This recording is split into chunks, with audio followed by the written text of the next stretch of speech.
Greetings and welcome to episode 466 of the Words About Games podcast, the weekly gaming podcast for Words About Games. I'm one of your hosts, Sammy K. Alexander. I'm joined this week by the Lone Wolf themselves. It's Vitz. Oh, guess who found their Discord password? I'm back, baby.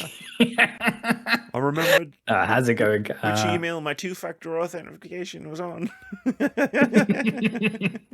That's it. No, it's been a busy time for myself. So I appreciate everyone's grace and let me have a few weeks off and whatnot. And yeah, it's been good. It's been busy, but it's been good. But I'm all different kinds of happy to be back. If that drinking container doesn't have milk in it, I am going to be a little disappointed. What, my big old mug? Yeah. No, it's just water. But after all Moody's jokes about you going to get milk, I'm really happy to see you. We haven't hung out for a while. I know it's been a hot minute. Because when you turned up, I wasn't here. Yes. So it's been a minute. Uh-huh. I began to question whether you were ever real or whether you were a figment of my imagination, or if AI had just gotten really good. Let's just scrap that third one. That's never going to happen. In good news, though, the AI bubble is bursting. All the investors are now leaving, and I think much like any pyramid and Ponzi scheme, they've got all the suckers in to invest, and now the people who made their money are backing out, saying, "Nope, it's over." Yup. I read the news story this week about the settlement with Anthropic. Yes. And the guy from the AI guy saying if everyone who's in this lawsuit client files a claim, it's going to bankrupt the industry. And I was like, finally some good news. Yeah, exactly. Oh man, I know people in my life who use AI and are I don't necessarily proponents of it, but just do use it. And there was one time I was standing next to somebody who was like, "Oh, I need to come up with some puns, some Switch 2 puns. Let me just whack. Use your dome. Let me just ask Copilot." And I literally looked at this person, said 3 puns back to back to back. They were great puns, but they were just off the top of the dome, with no pre-preparation. And she was like, "Oh, those are really good, actually." And I was like, "Yeah, it's called using a brain mm-hmm. and a writing degree." But using my brain, right? It's it's not hard to. Here's a degree I got earlier. It's if you're not and I guess the main point was, if you're not good at puns, just ask someone who can do them, right? If you're not good at a thing, when I make a video essay, I can't do graphics for shit. Vitz has seen my graphics. They know. So what I do is I message Vitz and I say, "Hey Vitz, I'm making a video about Elden Ring. Here's the title. Here's what it's about. Could you mock me up a thumbnail? No rush. Take your time. The video's not coming out for a few weeks." And then 12 6 minutes later. Yeah, exactly. I've got this sick thumbnail, and I'm like, "Oh my god, thank you so much." It's it's not rocket science. There is the other alternative where you say, "You know what, I'm not going to take advantage of it this time. I'm going to mock up my own thumbnail." And then I got so offended by it, I make my own thumbnail, send it to you. The Nintendo controller. That was the second video where I put my own thumbnail on it, and I got an unsolicited thumbnail. Mm-hmm. It's girl, no. It's no. Let me help you. Let me fix your makeup on this on it. And I was like, exactly. I'm not going to say no. It's way better than the thumbnail that I picked. But yeah, no, it's you can just ask other people for help rather than use a computer that will give you suboptimal results at best. Which is stolen from everybody else. Yeah. Yeah, I don't know how better to describe and that. And boiled the sea in the process. The Little Mermaid, she's dead now. Free Willy, also dead. Oh, yeah. Fuck the whales, but Little Mermaid, Actually, no, I like the whales. They're attacking the yachts. Yes. Maybe that's why they're doing it. They're boiling the sea. They're boiling the seas so the whales will stop attacking the yachts. That's it. I mean, we always say the dolphins are really smart, but let's give some props to the whales who are seeing, okay, yacht equals CEO, therefore we have to take out the CEO. Yeah, well, it makes sense, right? Only CEOs and terrible people own yachts. But yeah, no. And if anyone thinks that was too depressing for an opening to the Words About Games podcast, I will remind you that last week I suggested we launch a nuclear bomb into the Mariana Trench just to see what comes out. Yep. Because I mean, what's the worst that can happen? Yeah, I think that would be fun. At this point, it's a better use of nuke than firing it on land masses. So yeah. We might piss off Cthulhu. I think that would be interesting. And it can't make things any worse than they currently are. How are you, Vitz? How are you doing? I'm doing all good, thanks. As alluded to, it's been a busy couple of weeks, if not months. But yeah, for those who are watching the video version where you can see our beautiful faces, I'm in a new space for a short time, so 2.5 months here. Then I'll be in another new space where I'll be in there for some considerable time. And yeah, it's good. This is going to be my 6th city that I've been living in now. So I've been getting around all over the place, but no, it's good. Finally got my computer all set up today to record this podcast, and it's wild just having your work laptop and not having like all your main PC and everything that I've got stored on there and whatnot to hand. So yes, gave my PC a thorough good clean today, and that's good. Yeah, feeling good about things. I think that's a thing like people always ignore. Like you have to clean your PC like from time to time. A bank holiday Monday is a brilliant time to just clean all your tech. Yeah, just put a mask on because that dust, woof. Yeah, it gets you when you're not expecting it. How are you, Ames? I'm all right. I had a bit of a curse day. We talked pre-podcast about the thing that we both watched, so I won't rehash that here because I didn't want to talk about it live.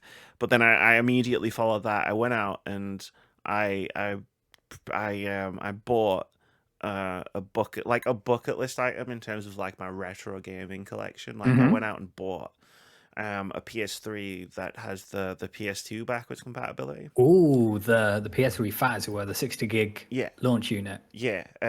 Like when like they had one, like I'd seen it in a window like 3 weeks ago, and I was like, I did the Wayne's World. It will be mine. Oh yes, it will be mine. Like counting down the days until I could go and get it, and I went, and I was still there, and I was like, so it's still there. I'm gonna have it. I'm gonna get it. I had a really nice long chat with the person, like as they were like sorting it all out for me, and then I got it home, plugged it in. It doesn't work.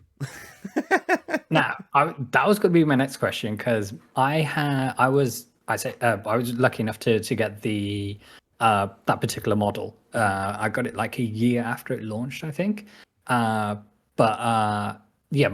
did the whole yellow light of death thing. What ailments befell your PS3? So it does. I think it's the yellow light of death, but there's no yellow light. It beeps 3 times and then flashes a red light and then turns off. Okay. But I looked. That's not great. Hopefully, came with a warranty of some sort. Yes, sure. I'm taking it back tomorrow. To be like, yo, like fix this. Like, no, I don't want a different one. You don't have another one of these. Like, I don't want a refund. Fix this. And then, or send it to Ken Kutaraga's house and get him to fix it. Yeah, like it like you can fix them. Like I know it's a fixable problem because again, like when I searched the 3 beeps, the red light, I was like, cool. There was like people saying like, oh, if you do this and do this, like you can bring it back from the dead, and I'm like, cool. I'm not going to do that personally. Yes, but it's nice to know that it can be done. Is it as wild as wrapping your 360 in a towel when that red light of death? It's like you replace some capacitors inside. Like it's just basic like electronics. That's well above my pay grade. I'm not sure how technically minded you are, but yeah. Well, I need to put a new battery in the Saturn, and I think that's about my limit in terms of like what I'm comfortable doing to a console. You know, like once you start like soldering things, I'm like, maybe let's leave that to somebody who is more confident. Because I think I can do it. I'm just not confident in that. And it's like the stakes are I ruin a console. Yes. It's like, I ruin this console and then cannot take it back. So it's like I'll just take it back. But yeah, no, I had the Red Ring of Death on an Xbox 360 once. I was playing Tomb Raider. I had 3 on mine. I've and had 3, like 3 Xboxes Yeah. over the course of like however long it was. But I was playing Tomb Raider Legend, and it was near the beginning of the game, and you have to like do a puzzle to drop a big rock on a sea creature of some kind to get to the next level. And the Red Ring of Death was very well timed, where it's like I finished the puzzle and the thing dropped and hit the thing, and then it went da da da da da da. Then this fucking warning screen came up that I'd never seen before, and then I got the 3 lights, the 3 red lights, and I was like, bro, what the fuck? Damn you, Lara Croft. Damn you, indeed. But yeah, no. Other than that, good times, you know. Oh yeah, cracking on. I saw Keith today. We played some games. We watched some stuff. That's fun. Great stuff. Yeah. Speaking of things you watched, so Moody's gonna get so mad. He's not here. So at Keith's, it's like, okay, let's have some lunch. Let's put something on while we're gonna have lunch. And it's like what are the options? Like going through it. So I watched K-pop Demon Hunters today. Yes, you did. And it's a very formulaic movie, but yes, when it hits all of the beats really, really well. And it hits them perfectly. Yeah. So I was like, this is a really good movie. Like I can see exactly where this movie's gonna go. From about like 20 minutes in, I'm mapping out the ending. I can't help it. I studied writing and film at university. It's something I can't help. But I was also like just really impressed by the movie in general. Like the sense of humor was like exactly like for it was like perfect. It was written for me. Like it was my kind of humor all the way down to the core. Like the visuals and the art were just top notch. And yeah, I had a really good time watching it. And I haven't told Moody I've watched it yet. I want him to find out watching this. That's it. No, that 100%, I watched it. Yeah. And like go that's, shouldn't have taken the week off. No, I know the last time I was on this very podcast, I waxed lyrical about K-pop Demon Hunters and how it's my everything, and I've been listening to that soundtrack nonstop, and I don't think there's a bad song on that soundtrack. For sure, there are tracks which are I have as like a higher in my personal rankings in terms of I think the lyrics to a track like Golden and This Is What It Sounds Like are just they're expertly written, and even the lyrics which come up in Korean, I actually want to go in and find translation to see what they're actually going for, and like Soda Pop is just an earworm of all earworms, and I'm so glad that the film made a ton of money for not only Netflix but Sony Pictures, and that they're working on a sequel, and that we know some friends who went to a sing-along. So I think for 2 nights over in selected theaters, they did a sing-along version, and it gave us the I just imagine how fun that would be. Watch that. And how places like Etsy and whatnot, they're popping off with the jacket you can buy, so you can get like the yellow jacket with the shoulder pad in it and stuff like that. It might be a bit much. I don't think I can pull that look off, but you'll never know until you try.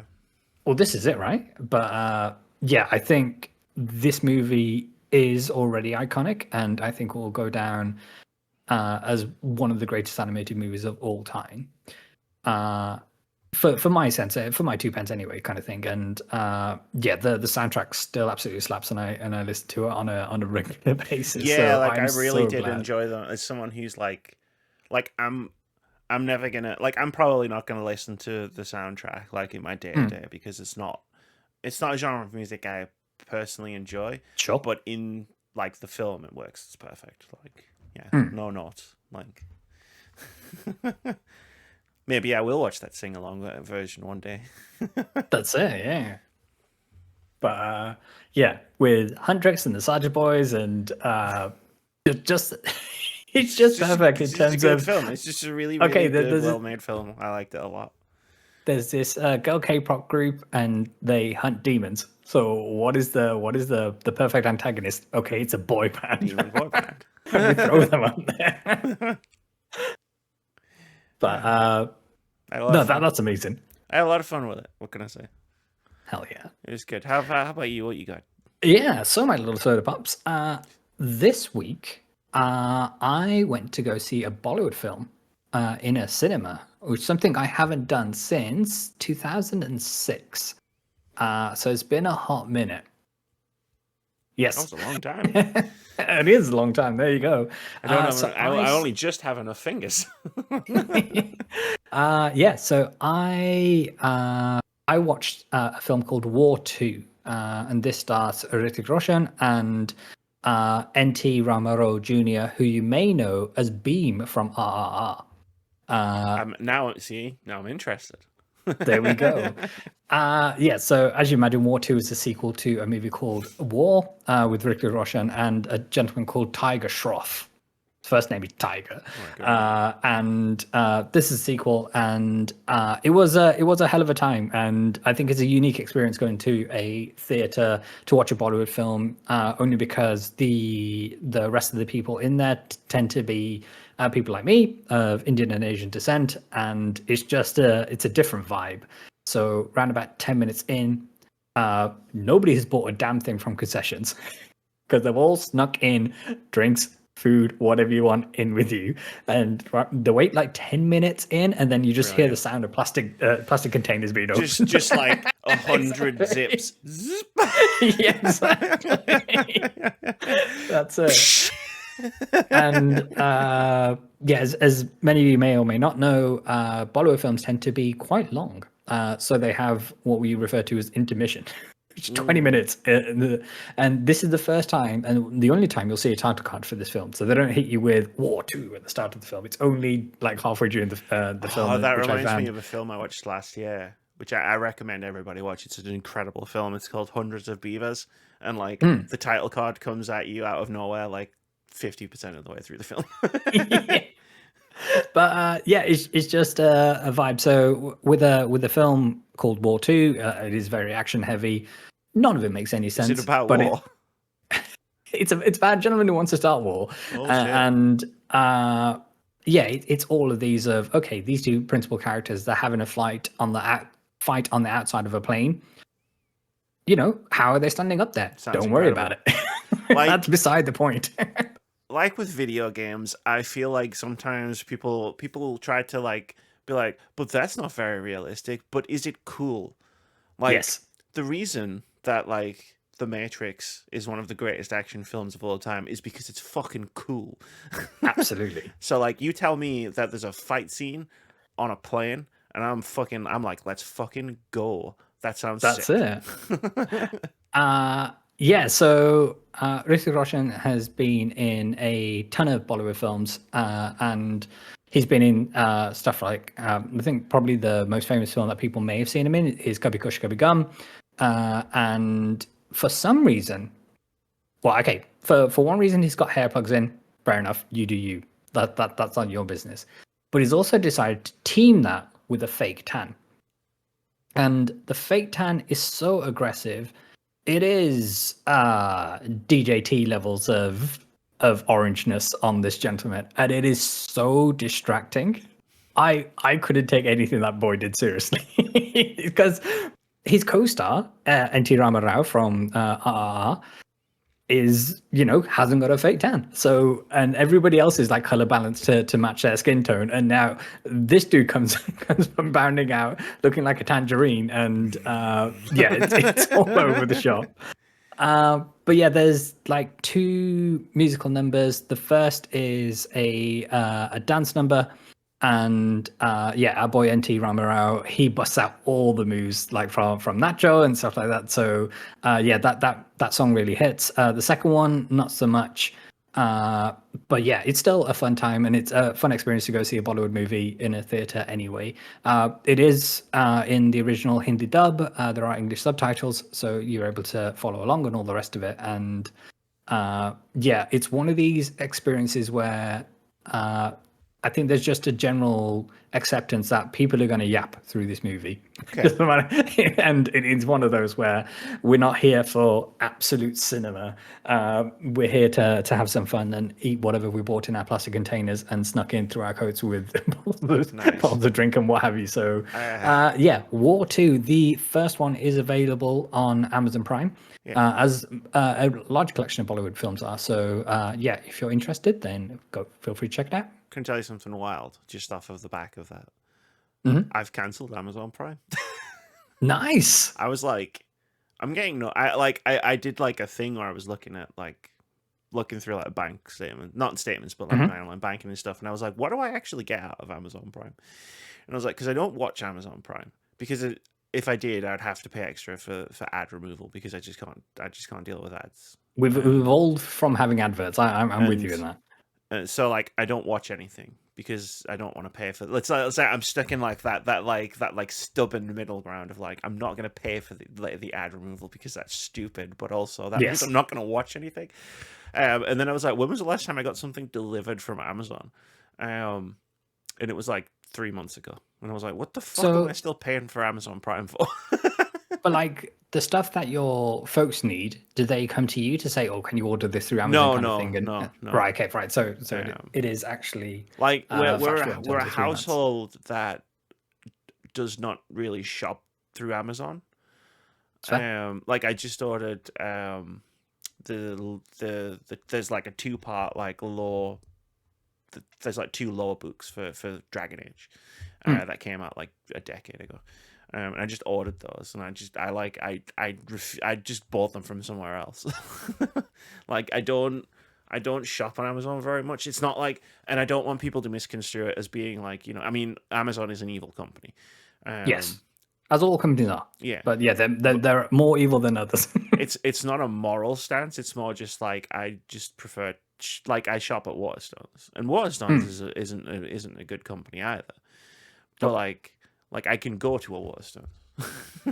I can browse at Waterstones. The people inside Waterstones are really lovely and give me very good book recommendations when I buy books, completely unprompted, and I love that. And also, like every time if I spend £100, like cumulatively, I get a free £10 on my card that I then use to buy another book. But yeah, it's just I don't know. Like it's just I never buy anything off of Amazon. So I was just like, hey, that's fair. Like you got to have those use cases, right? And then now that I got my PC up and running again, it's kind of, even if I was to watch anything on Amazon Prime, it won't play in the highest quality through my PC because of weird HDCP rules, because I'm using DisplayPort cables and not HDMI's and all the rest of it kind of thing. So there's swings and roundabouts there. But I'll always be there for things like Critical Role animated shows, so Vox Machina and Mighty Nine, which are coming down at some point. So yeah, there's use cases. It's going to be different for different people. But yeah, sure. Yeah, like I'll probably Netflix also has a ton of Bollywood movies as well. So get you some Bollywood in your life. I haven't subscribed to Netflix since the Dave Chappelle incident. Yes, but I mean, I'll probably pop for Amazon when Critical Role. Vox Machina like drops, because like I'm invested and I want to see more of it. But it's just like it's interesting that like I've seen it for so long as like this thing that I have to pay for because of all of the additional perks, right? Yeah. And then it's just like, well, no, I can't actually just subscribe to my friend's Twitch channel like without using Amazon Prime. It's like I can't actually just buy things from somewhere else, and I can't actually just. At the moment, I can actually just watch Dropout nonstop, as it turns out. No, absolutely, and there's a ton of perks which I don't personally get any use out of, and that's fine and whatnot. But yeah, I draw the line at paying for ad removal when the service used to be ad free to begin with. So it's kind of yes, there may have been a free tier to begin with. I forget at this point there were so many different subscription services. There may have been a free tier which was ad supported, and that's fine, kind of thing. But I was, we had a subscription to. Yeah, didn't use that one. Yeah. Yeah, so we had a subscription to Amazon Prime because it was ad free, and now you've taken that away from me. So no, fuck no, I'm not giving you an extra £3 a month or whatever you want. Congratulations, you have had the opposite effect on me, where it's like, I'm not going to pay more. In fact, I'm going to pay less. I'm going to pay much less because I'm not going to pay for you anymore. I'm going to give you zero peso bucks. Like, I'm begrudging paying a little bit extra for Paramount while Star Trek is on because obviously they've got the ad tier and the ad-free tier, and I'm like, well, I don't want ads. And then like fucking immediately get served an ad every time I watch something, I'm just like, bro, you fucking kidding me right now? But it doesn't count because it's not in the middle of it. Fuck off. It says skip ad in the bottom corner. That means it's a fucking ad. But yeah, friends, that was cool things we watched this week. These are the kinds of things that I hold decades-long grudges about. Those are the grudges I can get behind. The other things where you just had like vendettas, those less so much. Again, giant corporations, yes, I'm with you. Time Magazine counts, right? Yeah, that counts. That counts. All right, good. That was a badly timed needing to cough. As I was about to throw it to you, I was like, oh. Yeah, but it's time for the actual podcast. I'm very nervous and terrified about this next segment because of history. I mean, okay, so dear listeners and friends all around the world, so I came, obviously this is my returning episode to the podcast in a bit, and all the video game news seems to be terrible. So I was like, look, I'm not looking to bring that kind of negative energy into the room once again. And, there are certain companies and corporations, beginning with X, that we don't talk about anymore because until they change their ways, we're not talking about them. Or at least that's my personal stance kind of thing, of bringing their stories to light. So I thought, what could be a little fun thing that we can do with the one and only Amy K. Alexander, who is, I won't say fond of my shenanigans, but at least familiar with them. So what Vitz is rolling up to is we're playing a game devised by Vitz. Vitz is a game master, both in the tabletop RPG sense and also in the actually creates game shows sense. You might have noticed we've been advertising a little thing called Pixel Pop Stars, which Vitz created, produced, hosts, does everything for. Thank you. Does an incredible job for it. And to bring it back to my Dropout reference before, like, in terms of if Vitz is Samrush, then I am their Brennan Lee Mulligan. Yes, just constantly terrified of what I might do next. I am like Vitz's game design is designed to punish me for transgressions. But potentially imaginary, potentially real. I'm not entirely sure. Hey, this could be a thing that I dreamt up that you're paying me back for, but it's all good. But I'm definitely paying you for it. But there's minimum shenanigans going on today. I just thought, yeah, this is what I say all the time, right? You gotta have a routine. You gotta build it up. You gotta get that dialogue. Lull me into a false sense of security. But I know, Abe, you're far too smart for any of that. Right. What I thought we'd do today is do a cheeky little ranking of video game companions. But here's where it gets interesting. I've got a list of numbers 1 to 10, and I'm gonna read one by one some video game companion characters. And I would like you to rank them on this list. However, once you lock a person in a particular number, you cannot move them. Now, for audio listeners, Amy is now got a face of confusion and or terror. No, I understand the premise of the game. It's okay. The internet is going to crucify me for some choices I make here, I feel. That's it. But I'm used to it. Some of them you may be more familiar with than others. And sure. For those, we're just going to have to go on vibes. Okay. Only 10. Yeah, only 10. So you know what? How bad can it be? Let's go with this one. So the first video game companion that I have on here is Tails from the one and only Sonic the Hedgehog. Okay. On a scale of 1 to 10, where are you putting Tails? 1 is the highest, they're the best of the best, and 10 is not so much. And this is the part of the game that is designed to torture me because it's like I don't obviously know what the other 9 are. So it's like relative to what? Tails, very cute. And obviously Miles, and their last name per hour. So miles per hour for Tails because he's real fast like that. Oh god, the internet. I can Now, hear. do you go safe with it? Do you put him in the middle, or do you think there might be some strong hitters? You see, the thing with coming Tails is like obviously like pretty. Like, and I haven't watched the Sonic Boom animated series. Like, it's on my list. I know it slaps. Like, I haven't watched it yet. And I haven't watched the films. I've seen the fucking advert watching Paramount Plus about 100 times. That's kind of putting me off. I will say in the films themselves, they do get the original voice actor of Tails to voice the role of Tails, which I think is a nice touch. I am coming at this purely from a video game context, and like Tails is an interesting one because obviously as people who have listened to the podcast know, I was a Sega kid and not a Nintendo kid, so obviously I have a lot of experience with early Sonic the Hedgehog games. I almost got fired from a different podcast for doing a review of Sonic Forces and giving it the same score I gave Assassin's Creed Origins, which was the host of that podcast's favorite game that year. So I have a history with Sonic. It's a bumpy one, but I used to play a lot of Sonic 2 with my cousin. When I used to go visit my cousin, they had a Mega Drive, so like when we weren't like playing outside or like hanging out with family and stuff, it would be like, let's play video games. And the thing about being player 2 in Sonic 2 is like you play as Tails. So when you're like rank companion characters, I'm like, well, I was Tails because it wasn't my Mega Drive. So the companion is Sonic. So my companion in this regard would be Sonic, but I'm gonna stick Tails. Tails can fly. That's pretty handy. They sure can. And they have access to a biplane. Yeah. Like how do you get to Robotnik's fucking flying fortress in Sonic 2? Tails flies you there on a plane. Fucking lets you stand on the wings. We're talking about cool fights on a plane. Hey, absolutely. Sonic the Hedgehog 2 had a cool fight on a plane.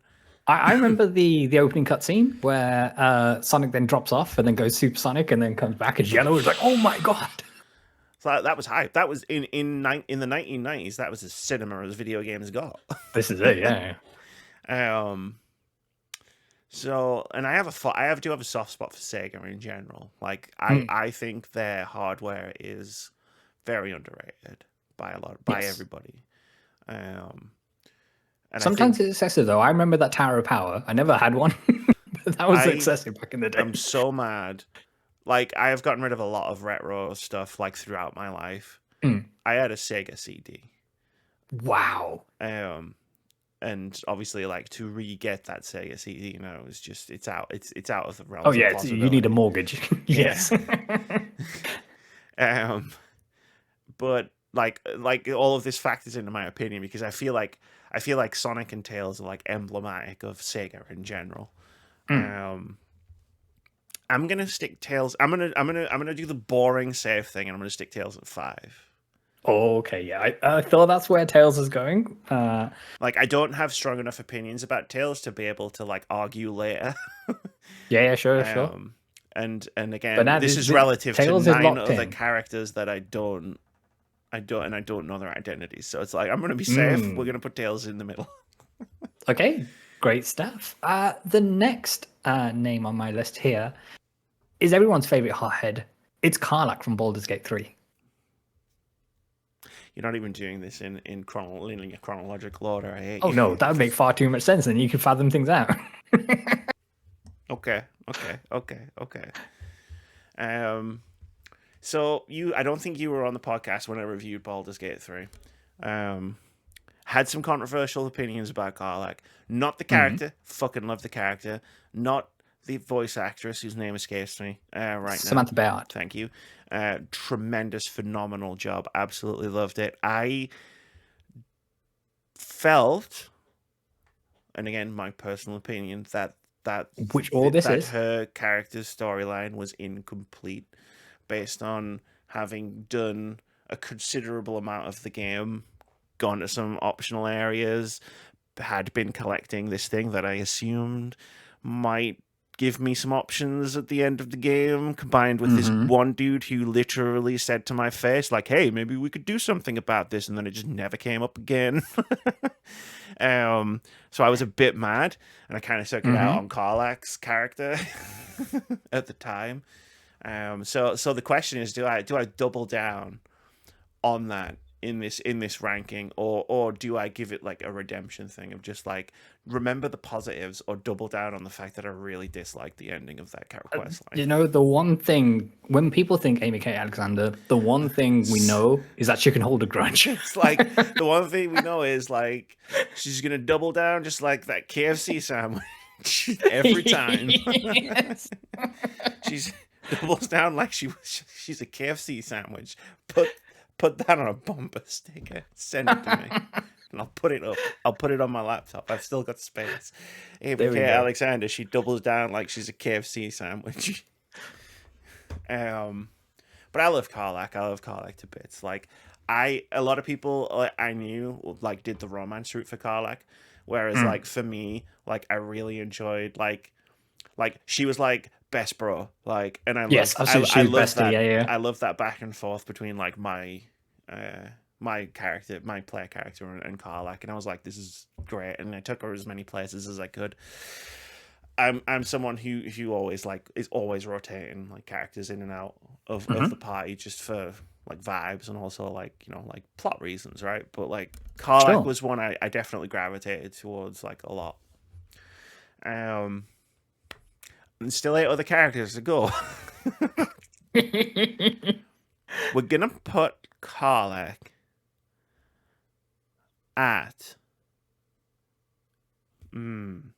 See, there's another factor in here in that Tails Miles Prowler never made me cry. Not yet. I mean, but this is a ranking at this time in place, so I haven't played a Sonic game for like. When did Forces come out? Since then, and I only did that because I was obligated to. Hey, Sonic kissed a human woman at some point.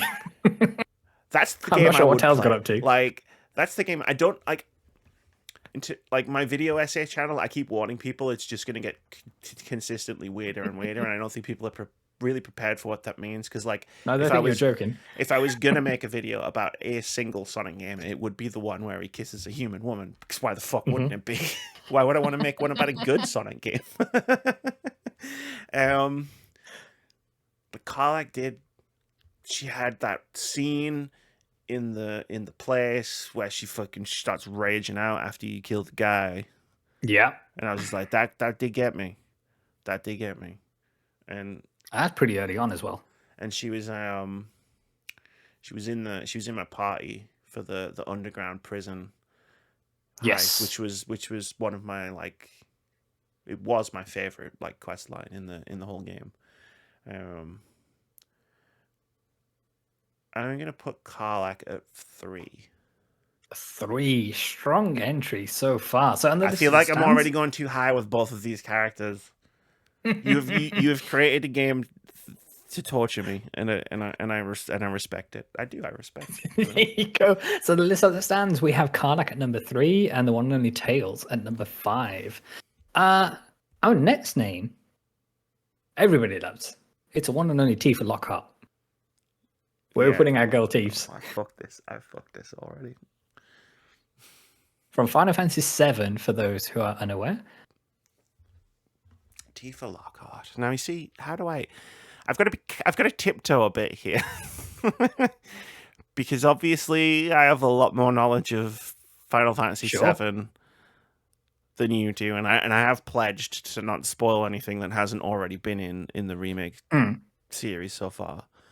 And I think for me, I think a lot of Tifa's strongest moments have yet to happen in they're on like disc 2 remake. and disc 3 maybe. Yeah, I think especially in disc 2 and 3, like for reasons I'm not gonna spoil, because obviously that would be a dick move. Like as like her strongest like moments come after certain events have happened. And I think all of the characters of Final Fantasy VII are strong. Yes. Apart from Kate Sith. We hate Kate Sith. Yes. little backstabbing little mug. And so we were expected to forgive that. No, he doesn't get forgiveness. Just because you do your little sacrifice thing and then turn up again 5 minutes later, we're not going to remember the time that you put us in this situation in the first place. Exactly, this is your fault. Sorry. You fair what was that you were saying? What was that you were saying about holding grudges? I played Final Fantasy VII in like 1998. Exactly. Tifa Lockhart is like the GOAT. Like even amongst, and I haven't played all Final Fantasies, but like even amongst like Final Fantasy companions across the ones that I have played, 5, 6, 7, 9, a bit of 10. That's it. I've played 15. You played some 16? 15, and I've played 6. I've played enough of 16. We won't get into it. 16 didn't necessarily really have companions though. I know, but they had like there members. was characters who were with you, but I don't know if I would class it as like a party. Like not, and I'm not saying that as like didn't have a party. It's not. It's like I don't necessarily class that as like a party. She is the GOAT. She's. I mean, where did I put Karlach? Number 3. Why did I? No, I've already fucked this because I ought to put Tifa above Karlach. I have to. I'm sorry. So is it 2 or 1 spot? But is it 2 or 1? There's 7 more characters. It's like the next 7 characters could all suck, and I could put Tifa at number 2 and just regret every choice I've ever made. But I think there are definitely companion characters I would put above Tifa. But it's whether you have them in this list. You've created a prison for my mind. I'm being Guantanamo mentally. Well, we got the title for the episode. We've got the clip. I hate this. You suck. Thank you. I love you too. Number 1. Just put her to it. Number 1 pull it. Pull the pin. Tifa Lockhart. Pull the pin. I gotta play the odds. The percentages like of characters who I would rank better, companion characters that I would rank above Tifa Lockhart, like, and whether you've got them in are lower. If the next character is Aerith, I'm gonna fucking end this call and I'm coming to your house. I'm thankful to say, for many reasons, to avoid my pending murder, that Aerith is not on the next character that we're going to bring up. It's a very specific turn of phrase. They do begin with an A, though. So, one of the many things I've come to know and indeed love about you is that you like a little Fallout game called New Vegas. The name I have here, I'm not familiar with this person, but you may be. Arcade Ganon. No. Oh, crap. And I can't move any characters. Nope, everybody's locked in. So Tifa's at 1, Karlach's at 3, Tails is at 5. Arcade Ganon. You could have said Veronica and we would be in real trouble. Yes. Yeah, and I'm pretty fresh off of a playthrough. I replayed New Vegas at the end of last year. So I'm pretty fresh on New Vegas. Arcade Ganon rules. Like, for his position in like Fallout lore. Like, one of the things I love about New Vegas is it is a sequel to the first 2 games. But like in a really interesting ways. Where it doesn't just rehash like the iconic elements of the first 2 games like 3 does, but it actually like advances the world. Like he is a member of a faction that appears heavily in Fallout 3. Which is kind of bizarre because the faction was more or less destroyed in earlier Fallout games, and then we're just like, well, it's back. But like it's in his lineage. He's like the son or the grandson of like someone who was in the Enclave, and like his entire like personal storyline quest line is like grappling with that legacy, while also trying to like do good in the wasteland, in a place where it's very difficult to do good. Like it's a very cool and well done story. And he also can use energy weapons. So you can just blast things and they can explode with plasma guns. So that's cool too. It is cool. It's almost as cool as Veronica punching everybody's heads off with power armor, but Now, I think I can get out of this.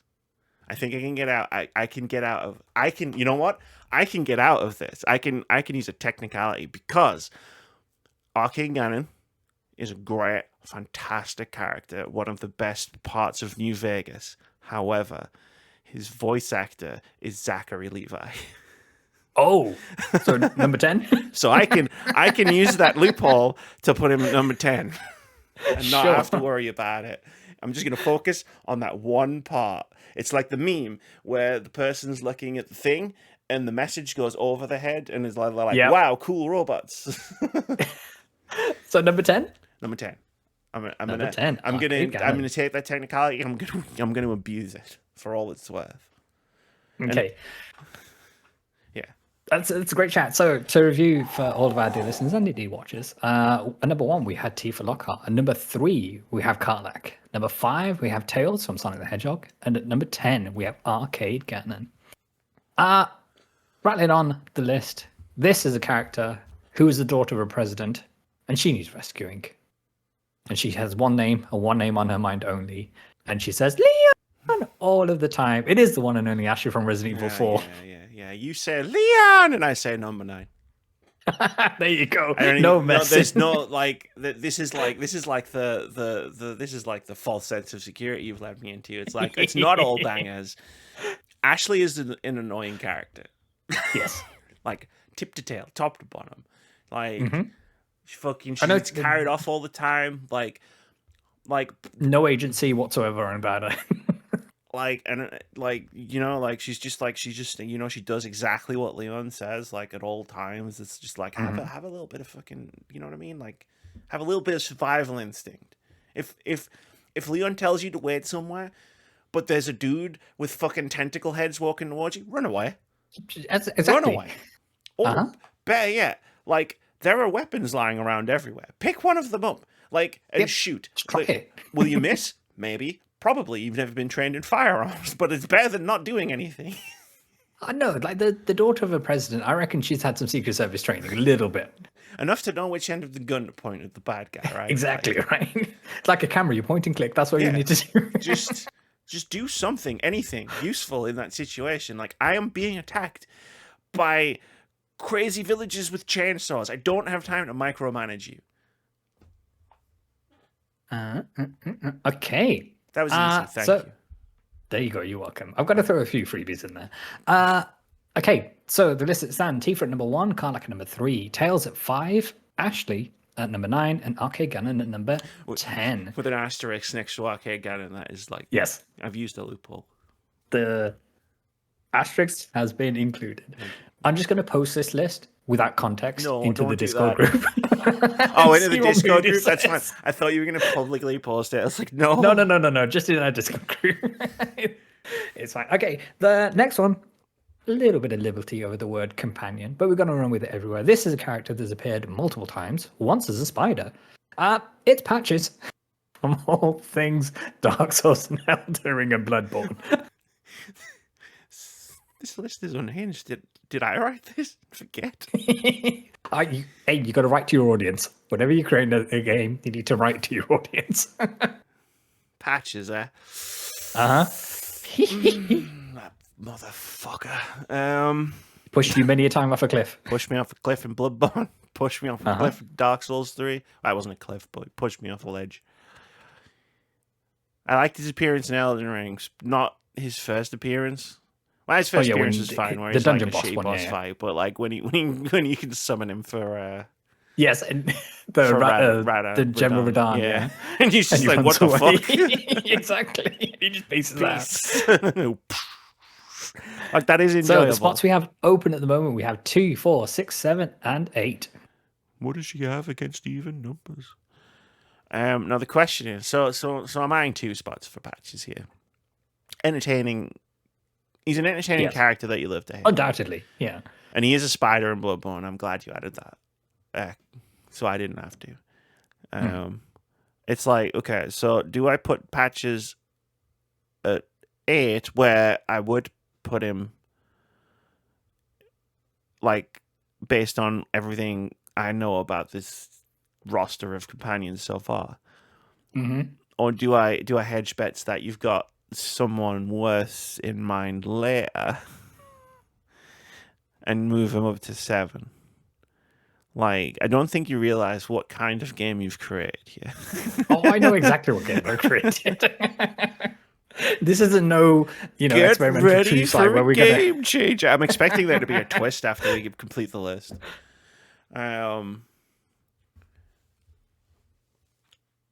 Fuck it, we're putting him in 8. You just gotta smash. You just gotta listen to your first instinct. Like, my first instinct was patches at 8. I actually do enjoy the character. Like, again, I think his best moment definitely comes to Elden Ring, where he's just like, peace out, motherfucker. But I did play a lot of that game very recently. Okay, so for everybody listening, Tifa leads the pack at number 1. At number 3 is Karlach. Number 5 is Tails. 8 is Patches. 9 is Ashley. And 10, with a little asterisk, is Arcade Gun. So I have 2. I have 4. 2, 4, 6, and 7. Mm-hmm. Are you ready for the next name? Yeah, sure. Let's go. Cool. So, I think, everyone's entitled to have different political beliefs in the world, and indeed on this podcast. I think we have similar thought processes when it comes to law enforcement. And we have, in certain friend circles, we have a term called ACAB, which are all cops are bastards. Even those which are known as the Archangel of Death and former CSEC cops. Because we have the only one and only Garrus Vakarian from Mass Effect. But you can fix him. I mean, after he's done his calibrations. You can, He just needs a little bit more time. Like, you can fix him. I'm sure. Any day now. Garrus is an interesting character in terms of, like, I think he's one of the better companions of Mass Effect 1, but I don't think Mass Effect 1's companions come across well because of how they're sort of they're sort of like like a lot of their dialogue in Mass Effect 1 is they stand there and tell you the lore of and backstory of their it's expert dump. Species. Yeah, 100%. And, like, it depends on how entertainingly they do that. Like, Rex is far and away my favorite companion in Mass Effect 1 for the exact reason that, like, he tells the history of the Krogan in such a fascinating and interesting way that I enjoyed talking to him. Whereas, like, Garrus is, like, probably the only companion that doesn't act as, like, a history lesson for the Turians. He's just a cop. He's just a cop. And you have to, like, your entire thing is, like, is he going to be, like, a bad cop? Or are you going to try and get him to be, like, a good cop? And then it's like, but being a good cop, like, it means, like, is there even such a thing as a good cop? Like, it's interesting to play Mass Effect 1 in the 2020s versus playing it when it first came out. Like, yes. Like, I have significant issues with Shepard's role in the story just based on the last 20 years of history that I've experienced between playthroughs, or 15 or however long it's been since the game came out. But like, and then you get to the second game and he's a vigilante, and it's like, yes, this is what I want. And that reveal of where you find out it's Garrus. And then he's like, he's sniping people. He's such a bro in Mass Effect 2 that I don't think their interactions in Mass Effect 1 earn, like, that relationship in Mass Effect 2, but I enjoy that relationship so much that I just go with it. And then obviously in Mass Effect 3, he's like the Rock. You know what I mean? He's like your Rock, right? Like, he's your ride or die for sure. The conversations you can have with him, like, especially if you make some of the more niche choices. And it's just like, no matter what you do, like, he will always have your back. And, like, you can't even say that about some of the companions in Mass Effect 3. Exactly. Some of them start out where you're just like, can you just get off here? Like, can you stop nagging me, please? He's also a husband to many. Sure, yeah, like that body pillow, like. But where do I put him here? I've got 2 and 4 open, and I can't 2, 4, 6, and 7. Can't in good conscience put him below Miles Prowler. Why did I put him in the middle? I knew it was a mistake when I did it. I knew it was bait. It was a trap. I just looked at your bear trap and I went, "Ooh, a bear trap!" You did a Leon, and I punched it. It's kind of thing. Yeah, exactly. So where is Mr. Gareth Vicarian going? There's 3 left. Yeah, Who's at number 3? Karlach. Karlach At number 3. We're gonna put Garrus at number 4. That's a choice. I've got this feeling, man, that the last one is gonna make me regret like not having the number 1 spot open. I feel like you know me well enough. Like personally, with like all of the conversations we've had about it. Like we ranked our top 100 games last year. Like you know so many of my opinions about video games that like you're like that you can weaponize against me in this moment. I'm on to you. But then I mean, then there's the double cross of like knowing that and thinking, okay, I'm gonna leave 2 open in the last one, and then it's gonna be the worst fucking character ever. Like it's gonna be like, hey, number 10, the last one is Navi, and then I'm gonna have to put Navi at number 2 and retire from the internet. Hey, listen. Everyone's gonna be like, you like Navi more than you like Karlach, and I'm like, no, that's not how the game works. Exactly. You got to listen to the thing. You got to listen to the podcast. It's not just, you can't take it out of context. There's asterisks. You got to watch out for that. This game. That's not how the game was designed. Okay, friends. So at number 1 spot we have the one and only T for Lockhart. At 3 we have Karlach. At number 4 we have Garrus Vicarian. At number 5 we have Tails from Sonic the Hedgehog. At number 8 we have Patches. At number 9 we have Ashley from Resident Evil 4. At number 10 with the asterisks we have Arcade Gannon. Thank you. Ames, you ready for the next name? No. Okay, we're gonna get to it anyway. You and I are both fans of a certain Ueda-san and their lineage of video games through Eco, don't do this. through Shadow of the Colossus, through The Last Guardian. And the name we have here is Toriko. Your literal companion through The Last Guardian. Hey, I didn't pick Princess Yoda. If you'd picked Princess Yoda, it would have been fine. I've never played that game. I didn't pick Aro the horse either. Again, I've never played it. I would have had no issues. But Toriko, everyone's favorite. He loves a barrel. Just doesn't listen every time. But your heart goes out to him. Like, you know, I said it to you last year. You know that I like The Last Guardian more than just about everybody else on the planet. Mm-hmm. And there's only one reason.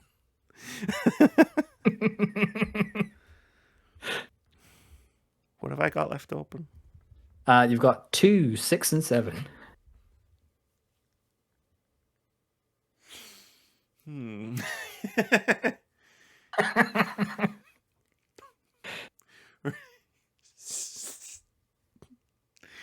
So, I mean, obviously, It's at this point, dear friends, that Amy's regretting that I came back to the podcast. Yeah. When you taking your next break?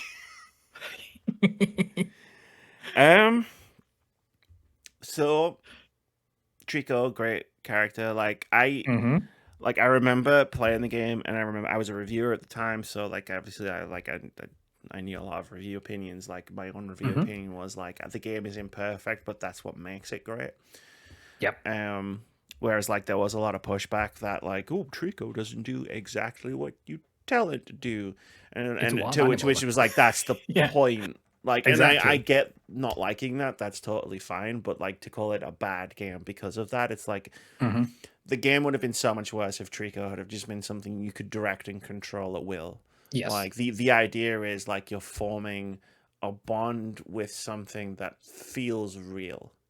Like feels like a real and they're unruly because they're an unruly creature to begin with. It's not, and they're mistrusting of you, and you got to earn that. And you're building it over time, over the course of the game, and I think that's what makes the game majestic. Like it has its issues, and I always acknowledge those, but what I think it comes down to with video games in specific is we spend too much time breaking them down and not enough time just like talking about the experience of playing them, right? Like, yes. And the experience for me of The Last Guardian was so unparalleled. Like to have that kind of companion character, you know what I mean? Like Tifa Lockhart, Karlach, you know, they just do what you tell them to do. Like, and they're cool characters and I love them dearly. But like Trico felt more real to me than Tifa. I can't say Karlach because, you know, time. That's not how time works. But, Yes. but I'm gonna come out of this podcast with a newfound hatred for Tails. Specifically, like I'm gonna hate Tails. I'm gonna put Trico.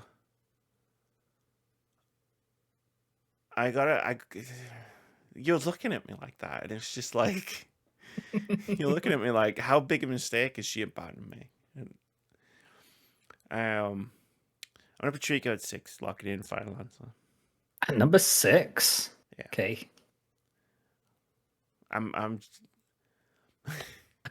Yeah, and for listeners who are like, oh, why did Vitz call him Toriko and why is Amy calling him Trico? Toriko is just then the pronunciation in Japanese. So in the like reveal trailer, that's what the little boy was calling it because I think the original dub was in Japanese, but Trico is the pronunciation.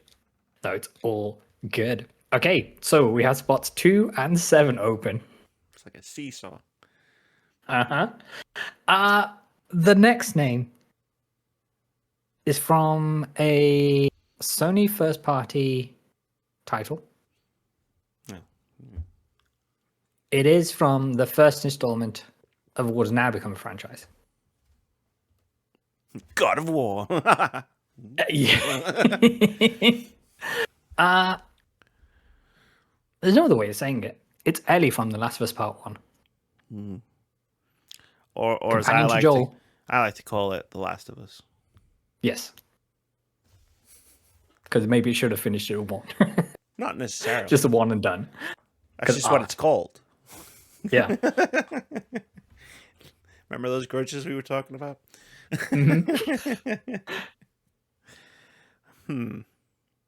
Oh no. Because if we ignore the rest of the list and just go off like, where would I put Ellie relative to Trico? It would be underneath. It would be just 7. be behind Trico, right? Yeah. Yeah. But then that leaves me with, there are 2 possible. So it's like the Monty Hall problem. It's like there's 2 doors. It's almost like the Monty Hall problem. There's 2 doors left in front of me. I'm about to open the door. But what's the probability, Ames? And then the probability of, okay, I've got 2 and 7 left. Is it's going to reveal a character that I will regret not putting high or not putting low? It's Schrodinger's companion character at this point, right? Would I rank Ellie above Karlach? No, God, no. Do I like Ellie? Yes. Don't put the pitchfork down. Yes. Would I rank Ellie above Tails? Yes. So much higher. But that's not the way that this works. It's locked in. And then it's like, there's the flip side of it, where it's like, am I going to end up, if I put Ellie at 7, am I going to end up with fucking, again, the Navi at number 2? What is it, like, what is, Vitz is playing me against myself, and that's the one opponent I don't like playing against. And then again, it could just be it's someone I hate. It could be someone I love. I'm trying to think, like, it's the percentages. Like, I gotta play the percentages. I'm having a meltdown. Like, I've spent most of this time being like, this is why this character is good or bad. And like this time, I'm just like spinning, like the little icon, little buffering. Yeah, I'm buffering. It's like, Ellie's great. I love Ellie in The Last of Us, and you specifically said The Last of Us. You didn't say The Last of Us Part 2.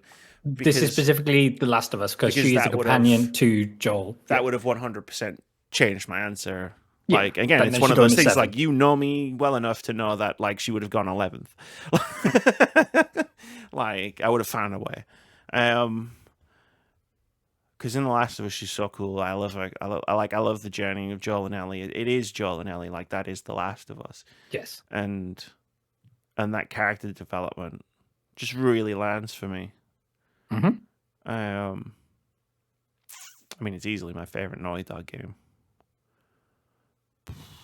I'm staring at. Actually, I'm going to show it on camera. Like, just for some reason, for inspiration, I'm staring at. So Susie got me this, and I keep it on display at all times. It's an Angel of the North with a Christmas hat. Because why not? And I love it. I love it so much. I just keep it on display at all times. I'm currently staring at it for inspiration. I'm like, help me. Help me, please. There's no good answer here. From this point in time, from where I am in the time-space continuum in linear time, there's no good answer for me here. So we're going to put Ellie at 7. Fair enough. I think the landmine you've put in the last box is a good character. We'll find out. Let's review the list one more time before the like, final after character gets this locked in. break, like, Exactly. After the walls of Amy's bedroom drop away and she's on a game show set. And there's Game changer, bitch. There's like 100 people who are like draw fan art of all of these characters, and oh, it's the original voice actors. We've got them all lined up for you. Zachary Levi, what are you doing here? Hey, they were a hard get, but you know what? The agent's been real quiet at the moment. They're not getting anywhere. At number 1, Tifa Lockhart. At number 3, Karlach. At number 4, Garrus. At number 5, Tails. At number 6, Trico. At number 7, Ellie. Number 8, the one and only Patches, everyone's favorite merchant.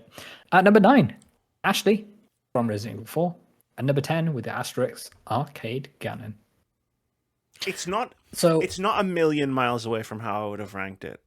Like, you know what I mean? Like, it's It's We're not being forced into It's not massively far away from how I would have ranked it if I had known all of the characters ahead of time. So, like, I can take a little bit of solace in that. I am never playing Sonic the Hedgehog again, though. Whew, that was weird. Yeah, technical difficulties, which is great for me because it just extends the torment. So I'm sure Vitz is loving them. Vitz probably sent gremlins into my computer, and it was like, hey. I don't have that. I don't have that power yet. Soon, but not just yet. Has Amy done herself a solid, or has she done herself a stupid? Now, when I was first making this list of video game companions, the first thing that sprung to my mind even, was the companion queue from Portal. Well, no, Ames, you may have experienced these games, you may have played them, you may have enjoyed them, but from what I know about you, the companion cube isn't something that you resonate with. So then I changed it, and I put, thank God, the one and only Minoko from Clair Obscure Expedition 33 in at number 2 on your list, just behind Tifa Lockhart and above Karlach. I think you saved yourself. It's not where I would have put him. But I think just that scene of doing his side quest, as it were, and you're with Verso, and Verso's like, "Oh, I suppose you want to take this person on by yourself," and he's like, "No, please help me." That's all I needed. Okay, I'm glad I played that the way I did. Because I would have definitely been mad if I'd have put no. Like when I was putting this all together, I was like, the tension here is Amy playing against herself. I don't need to put an additional stinger at the end. Yeah.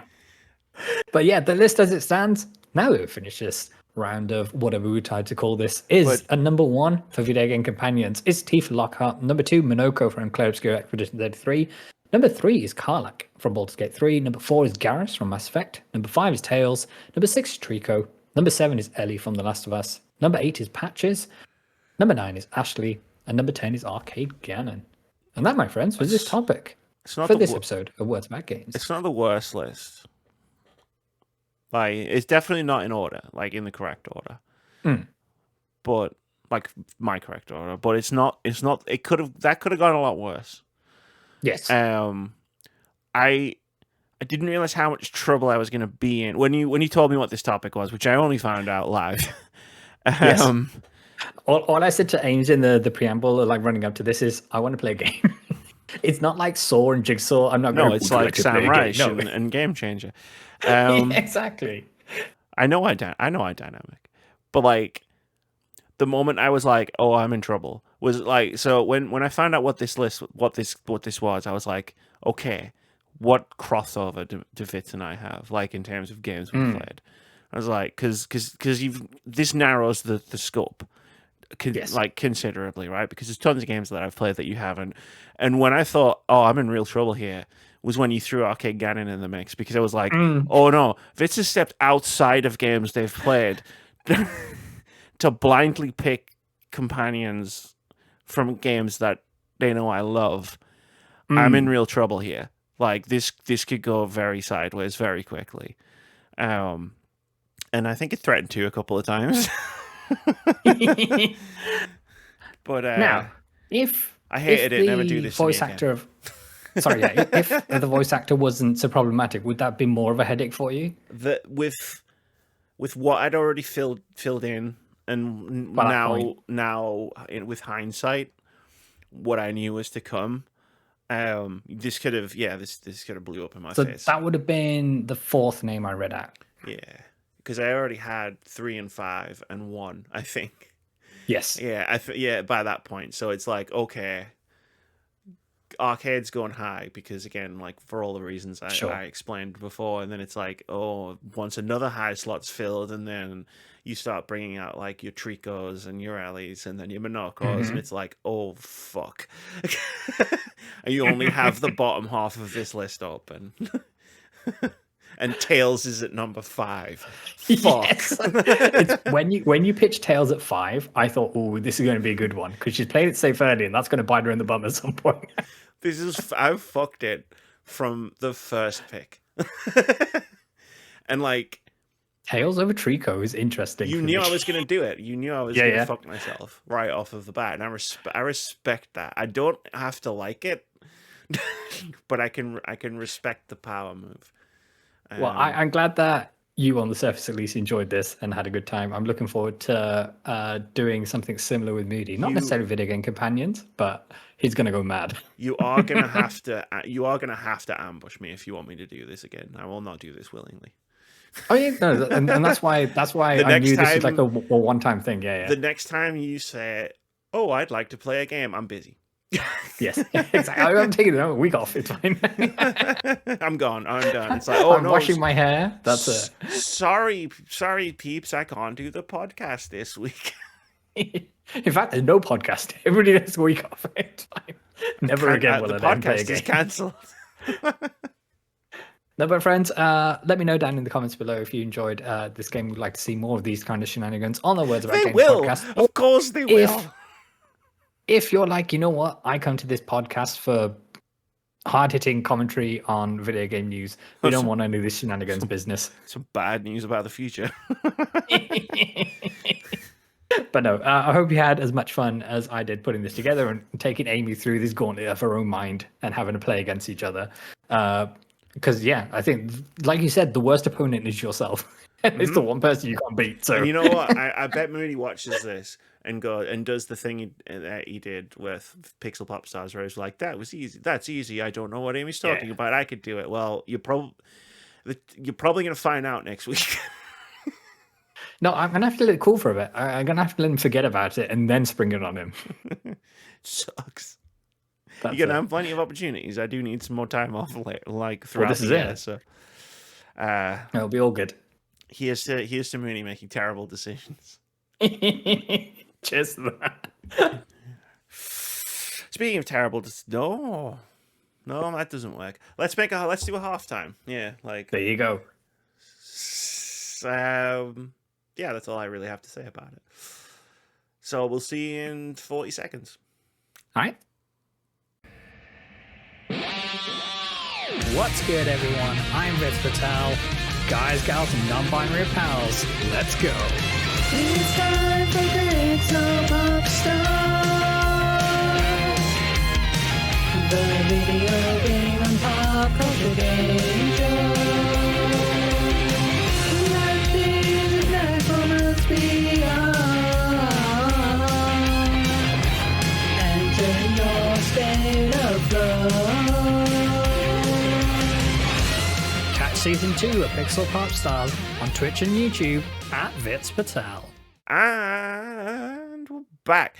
I always elongate the I've forgotten the word vowel at the beginning of that, in case like I hit unpause too early. So like, Oh yeah. So it's not just like coming back in halfway through the sentence. Just there's a little bit of insider baseball for you. That's why I always go ah. But also because I run a video game podcast, and that makes me want to scream most weeks. So like I let it out in little bursts. Anyway, You gotta let out the crazy. I think I let out a lot. Just will you hear what I want to talk about. So it's time, friends, for a little thing we like to do every week called Indie Game of the Week. We do this every week. We talk about a cool looking upcoming indie game that we think you should check out, have a look at, play demos, look at trailers, look at screenshots, read store descriptions, but most importantly, wishlist the games. If you like indie games, you should scroll on down to the description wherever you're choosing to listen to and or watch this podcast, because we have a Steam Curator page linked down there. On that Steam Curator page? It's only every single indie game of the week we've ever done. Put an asterisk next to that. I know I'm bad at updating it. I'm trying to get better, I promise. But you should click on it, because that's well over 150 indie games at this point. And that's a lot of damn games. And you know, like, I know people say, "Ooh, there's too many games." Well, have another 150 plus. Let's throw another one on the pile, because this week's indie game of the week is called Entropy. The second I saw this on Bluesky, I was like, that's indie game of the week this week. Nothing else matters. For this section of the podcast. What's Entropy? It is a tactical turn-based RPG inspired by classic JRPGs. Assemble your party of mercenaries and forge your own path towards an expedition into hell to stop the demonic incursion. Choices you make along the way will determine the fate of your world. I got some bullet points here to read. Embark on a quest across the lands to stop the demonic incursion. Control your party of up to 6 characters. Hire mercenaries to replace your fallen party members.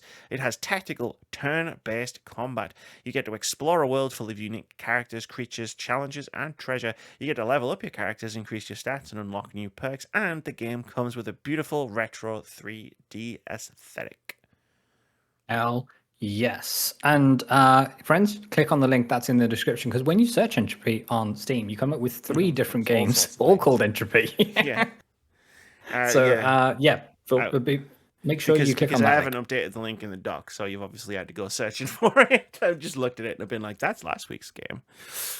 But yeah, no, this game looks great. Like, whatever you think it looks like, from hearing that it's like a classic retro turn-based JRPG inspired thing, like, I guarantee you that's not what it looks like. No, it really doesn't. This is from the developers of Dread Delusion, which is very high on the list of games I inexplicably have not yet played. And this is high on the I'm really looking forward to playing this list. Absolutely. Got a planned release date of just 2026 at the moment, so no release window outside of that. But yeah, make sure to wishlist for all the amazing reasons that Amy listed. Not only does it help with discoverability of getting the video game in front of more people, it makes all the developers feel slightly more special about themselves, that their game is getting a bit of love, and their piece of art that they've poured many, many years of their hard work into is getting the recognition that it deserves. And, by your wish listing it helps them with their publisher as well, in order to indicate interest in a game and how that might reflect in sales later on down the line, which may secure them more funding for future projects and for the kind of safety and security of their teams. Because the one thing we know about the video game industry at the moment is that it is volatile as heck, and there are no guarantees. So anything that we can do to support these indie developers, then by all means do so to the best of your abilities. And it doesn't cost you a penny to do this, not a dime. And yeah, you can wishlist this on all across all the platforms as well that this title will release on. And if none of that worked and you need a selfish reason to wishlist a game, when you do so, you don't have to remember it exists anymore. You can forget about it, and then when it comes out, you get an email saying, hey, this game's available. And then you click it and go, oh, yeah, this game. Fuck, this game looks sick. Let me go buy that real quick with the launch discount that it will inevitably have, because everything has launch discounts now. Absolutely. It doesn't give me full price. Yeah, when a game comes out, you don't buy it at full price. And better yet, when it goes on discount for all the various Steam sales, Steam will email you again. Yeah, you'll get a million emails if your wish list is anything like mine, with like 200 odd games on it. Just have to turn your fucking phone in and do not disturb if you want to have any sleep. That's it. So this is Entropy, and you'll recognize it by the yellow key art that's on there, not to confuse with other video games named Entropy on Steam. Link in the description. I'll click it. Yeah. So, Vitz, I have a podcast topic. It's a weird one. Hit me with it. I've arrived at a podcast topic in a weird way. Me do something weird on YouTube? Never. Not once. So, like, people who are paying attention to the YouTube video in front of them, or who did in fact scroll down to the description, will know that this chapter is titled "How to Fix Final Fantasy," and we are going to get to that. I think we're going to have a discussion about how to fix Final Fantasy. I'm using air quotes for people who are audio listeners, because it's like, that doesn't sound like something Amy would talk about, like talking down on developer works. And like, yeah, you're right, that's not something I would talk about. Let me tell a story first. So I released 4 months, almost five, it was like 4 or 5 months ago, I released a video on Nintendo 64 about a Nintendo 64 controller that made me question my intelligence and sanity. Why would you pick a topic like that? And why wouldn't I pick a topic like that? Look at it. Exactly. Have you met Amy before? I had a break after I did that, and then I got sick after I did that. So, like I was delayed in starting work on a new video, and one of the things that I came across,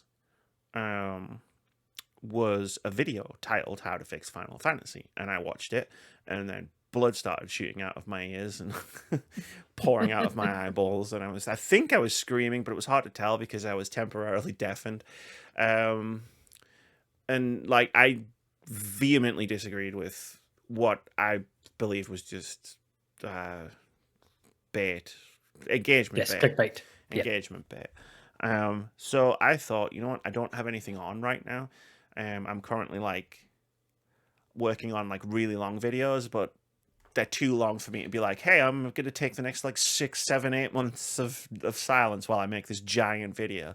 So I was like, I need something shorter. So I set to work on a video titled "How to Fix Final Fantasy," and I did an outline, I did my script, multiple drafts of a script, recorded all the voice. Like, I had 70% of a video, and that doesn't mean, oh, like, it was just missing the last 15 minutes. I mean, I had all of the voiceover fully edited, recorded.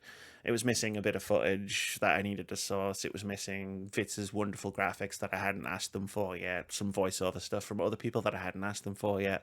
So I got to watch the video more or less in a complete state from beginning to end. And by the time I got to the end, I hated it. Like, I was like, no, this isn't it. Let me try and fix this.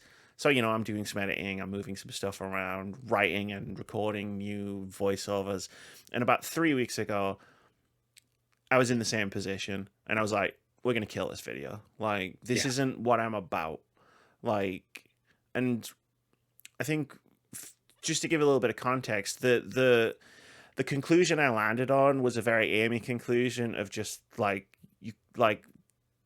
I did a lot of research about what people were saying how to fix Final Fantasy, and like pulled out the most common threads. You know, make it turn-based, make it a party system, have better writing. I did appreciate all of the people who said we should have a female protagonist and a female antagonist. I agree. Yes. I agree with that. I support women's rights and women's wrongs. But the conclusion I basically drew after analyzing all of this data was, like, there is no formula, like, to make a good Final Fantasy game. You just have to make a good game and call it Final Fantasy. Yes. And also, it is not. I don't think it's a consensus opinion that Final Fantasy is bad now. The person sitting next to me on this podcast would probably have an issue if I decided to go down that route. Um, but everything leading up to it was just me reacting to people talking in good faith, but also I think talking in bad. Like this started from a bad faith position where it's like I saw a Yes. bad faith argument and I reacted to it, and that's not what I want to be about on YouTube. Like I've done videos reacting to what I see as like flaws in writing. Like the entire Elden Ring video's premise was based around like there's a big flaw in how we talk about this game, but it wasn't from people talking about it in bad faith. Mm. So I made the decision to kill the video. So I guess this is a two-pronged topic of one, how we talk about things on the internet, but also like I do think there is an interesting sort of like how to fix Final Fantasy, and I've given away my position and positioned it as the morally correct position. So I'm on a high horse right now. Good luck trying to There you argue go. against me. She's had enough of that in the first half of the podcast, ladies and gentlemen, boys and girls, and people of non-binary persuasions. But I just thought let's throw this out there and like throwing pasta at the wall, and we'll just see what sticks to the wall. Mm-hmm. I'm interested to hear your take on any part of what I've just talked about. Yeah. Yeah, it'd be interesting to see, and dear listener, please let us know in the comments below to your sensibilities, what makes a good Final Fantasy? And then you can kind of compare and contrast that to what we get in the quote unquote modern era of Final Fantasy versus what we used to get through Super Nintendo era and maybe PS1 era. And I think there's very much eras of Final Fantasy, and obviously there's creativity to be found in the technical limitations of whichever kind of system they were appearing on, and that led to in many situations like beautiful happenstances of some of the beautiful arrangement you get just through chiptune music, because that's all the Super Nintendo could do at the time, kind of thing, versus full orchestral arrangements. And with the broadness of scope that you can get in a modern Final Fantasy these days, it could, to some, lose the magic of what made it special. And there's a lot to be said of everybody's going to have a different first Final Fantasy title, and that's going to color their opinion of what happens to be good and what happens to be bad. And not everyone is going to have the means or indeed the willpower to go and revisit older Final Fantasy titles, whether it be through lack of accessibility, whether it be through not everybody is as blessed as Amy with their fine collection of retro games there, kind of thing. But it's kind of there are at least 7 Final Fantasies behind me right now. And with the nature of RPGs, they are, or they can be, like huge time commitments. And when not just video games, but every aspect of our life is demanding of our time, saying, okay, I'm going to sit down, I'm going to play this 90, 110 hour RPG, might not be for everyone, kind of thing. So they might say, okay, my first Final Fantasy in my case was Final Fantasy 12.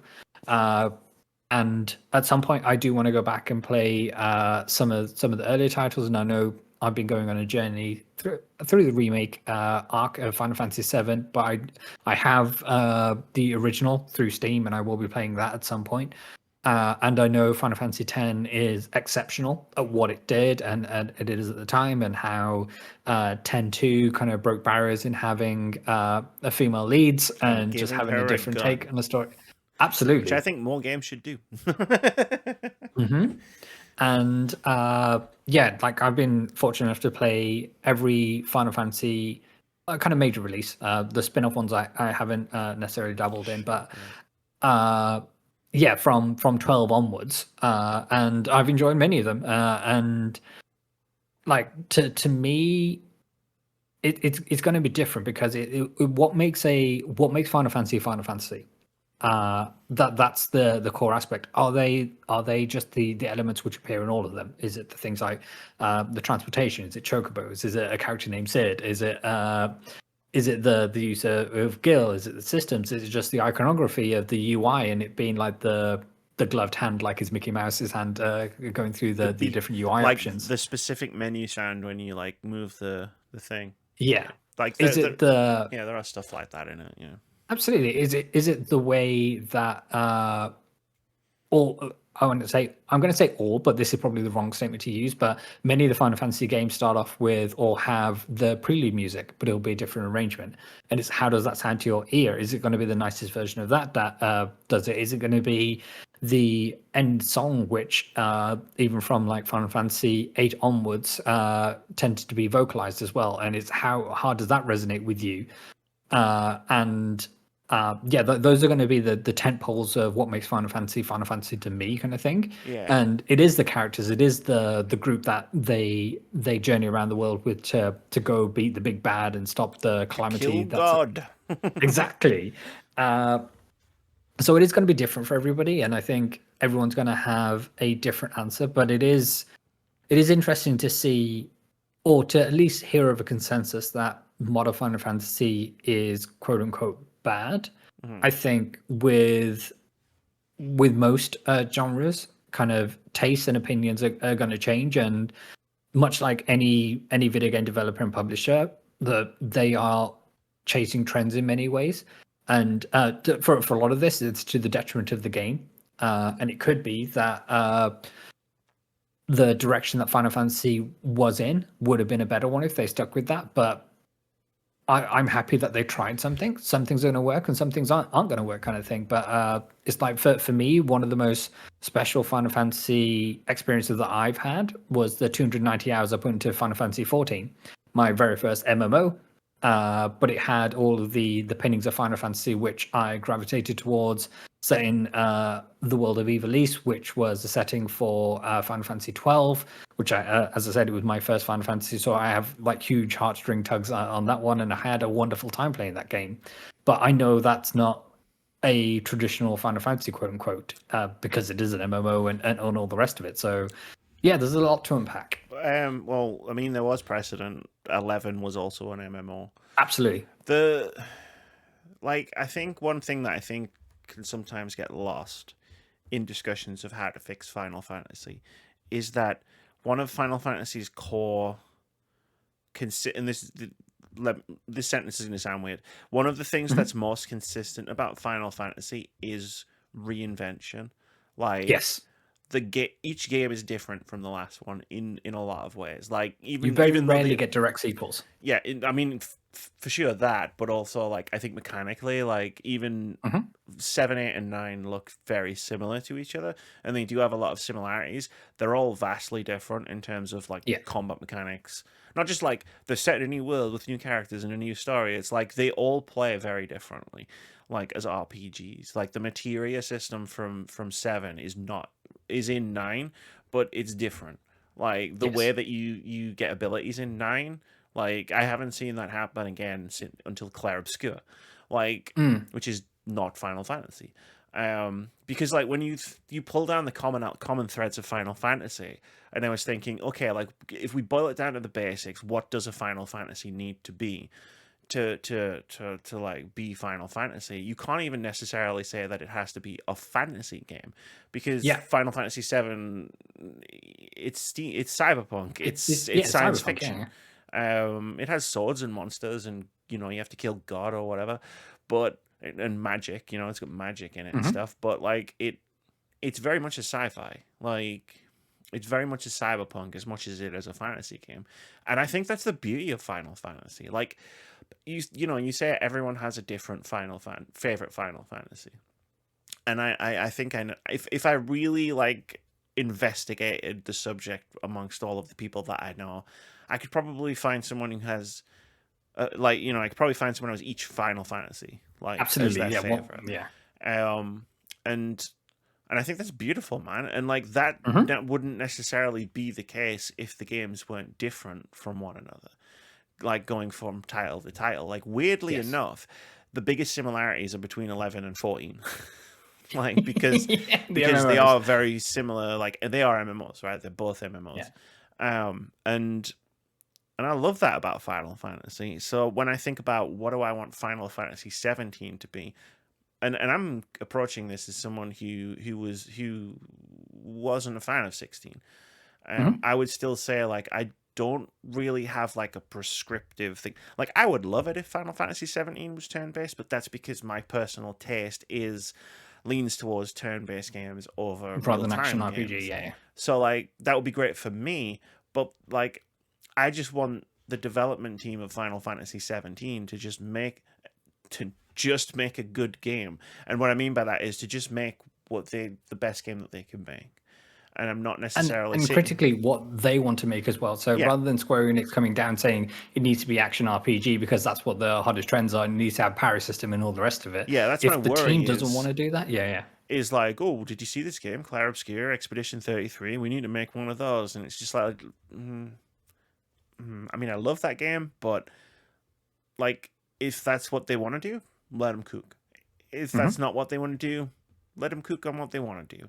Because you're going to get a better game from passion than necessarily from like making a thing they think people will like. Yeah. Because I think that's just a blind alley. Like, oh, we're gonna focus test, and we'll get like if they went on the same journey I went down of like seeing all of these things and like, okay, like it's got to be turn based, it's got to have a party, like a party again, like because it didn't have one in 16. Which weirdly enough, as a fun quirk of trivia for like this research process, you would think the game being turn based was the number one like ask.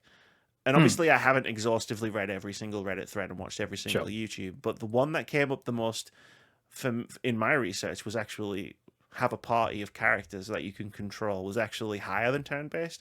Like there are the action real time like combat of recent Final Fantasies actually does have more fans than you might imagine, which it's not a point I'm trying to make. I just thought that was an interesting piece of trivia because I went into this assuming that everybody was going to want it to be turn-based, and that wasn't necessarily the case. So even that's quite interesting as well in terms of like sometimes our perceptions of things can be skewed. Yeah, no, 100%. And like going into this, that's what I would have thought as well in terms of not everybody has an appetite for action RPGs, and they want that turn-based motif where if you need to take a break, go for it. If you need to take a break, then you can do. And the game, while some have kind of active time battle mechanics where the actual move on without you inputting anything, it will actually some of these titles will actually wait for you to take that moment and to kind of analyze the situation and figure out what you want to do. And there's an element to auto battling as well for some of these titles. So in Final Fantasy 12, we had the Gambit system, which meant that you could essentially program certain actions for you and your party to do in those moments. So essentially, as soon as you engage in combat, everybody knew what they were doing.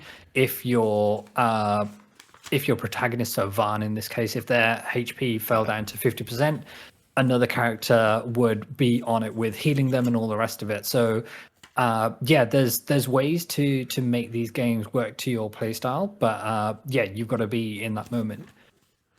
So I found my list. So I was literally doing tallies. Like I would find something, I would write it down, and then I would just tally if I saw something similar to it again. So the top two very clearly party-based combat, but slash gameplay as well. So like just having a party again, and also go back to turn-based combat were like clearing away the two front runners. Yeah. The next one that was probably more prevalent was a jobs/leveling system. Yes. Which like that's a throwback all the way to like even before Final Fantasy VII. Like job systems kind of went out in Final Fantasy V, I guess you could say. Yeah. Female protagonist was probably next, which surprised the hell out of me. And then having a world map / open world was next after that.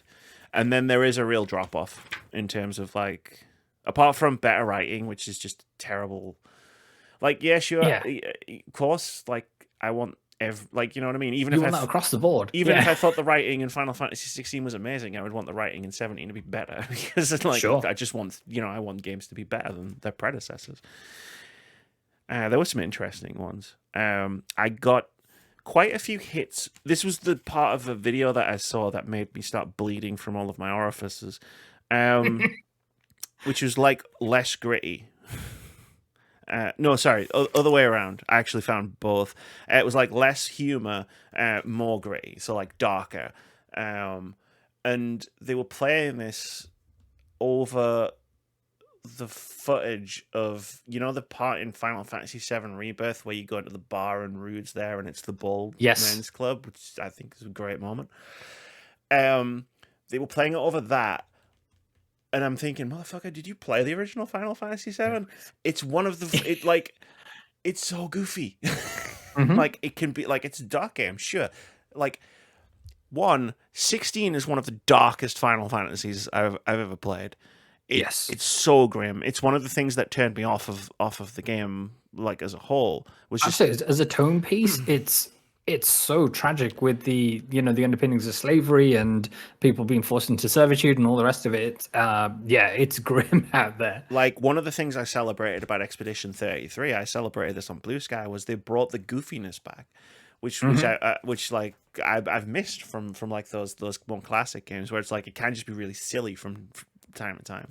Sometimes you need to go to a Gestral village and just recreate the "this is fine" meme. and I found that really funny as a criticism, especially when I also found the opposite, which I read by mistake, which is it needs to be less gritty.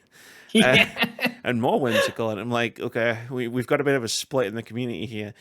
I mean, it can be both, right? I think that the moments of levity in Final Fantasy can cut through like the overarching tension in the main plot, and you need sometimes these moments of levity to bring characters together. You can't just all be tension and infighting within the a long cast game, of man. characters. Like you don't want to. You'll wear yourself out if it's just that tone for 90 hours. Yeah. Even Dragon Age Origins, which is a dark fantasy game, like it draws clear inspiration from the Song of Fire and Ice novels, not Game of Thrones. It came out before Game of Thrones. Like it still has a lot of moments of levity and a lot of moments of humor, because you'll burn out if you have to like sit in that kind of world for 50 hours. Like you'll never make it to the end. Some funny ones. Someone wanted to ditch the numbers, so like the RPG numbers. I found that quite funny. Someone clearly sarcastically was like, they should make it a 4X strategy game. Just go all in on the tactics. But my favorite post had to be the person who just posted one word: Blitzball. Yes. They saw that scene in Final Fantasy X, is like, that is my life. Never mind how apparently how kind of obscene the Blitzball games got in that game. I had to look through 4 journals to find that. That's how like many notes I keep about games. It was in the newest one, which I should have seen. Yeah, to your point, even in Final Fantasy 16, which has the darkest tones, like there are moments of levity in there, and there are moments which are just so ridiculous that everything else just goes out the window. That you forget that they're fighting tyranny and all the rest of it, because you've just got these two characters just screaming at each other, and it's pure anime at that point, and that's all you need in those moments, kind of thing. And with talents like Ben Starr delivering those lines and having the writing team behind him to have those moments of levity, it really made that game shine for me. And of course, not everyone's going to have that opinion, and obviously that's fine. But for Final Fantasy 17, I'm of the same opinion. Just let the team make what they want to do. If they want to quote unquote take it back to what it used to be in terms of a turn-based, or if they want to lean into more of the action RPG side, because there is a school of thought to say, okay, Kingdom Hearts, I get that we don't get those a lot of the time, but if Kingdom Hearts was to lean down the action RPG side, then you have scope to make Final Fantasy turn-based, and that could be how you balance things out again. But at the end of the day, what does the team want to do? What do they think is cool at the moment in terms of not what they're seeing out in the market, but what do they want? What are they passionate about? And then that's going to shine through. And yeah, I'm all for having more protagonists who are female to lead, and give them a sword, give them a gun, give them both, give them a gun blade. Let's see what happens. And There you go. Shout out to my boy Leon Squall. Yeah, You're the most handsome let's guy just have. here.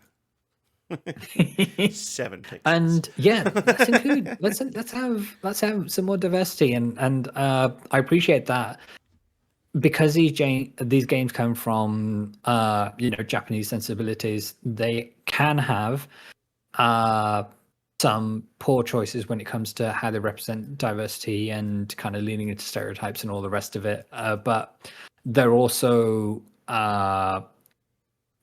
many examples of how they are learning and how they are embracing the cultures and not using it as a token exercise. So if we look at the writing and the performance that Barrett brings in Final Fantasy VII in the Rebirth and Remake titles, it's some of the finest kind of bits of acting and emotional resonance that I've come across.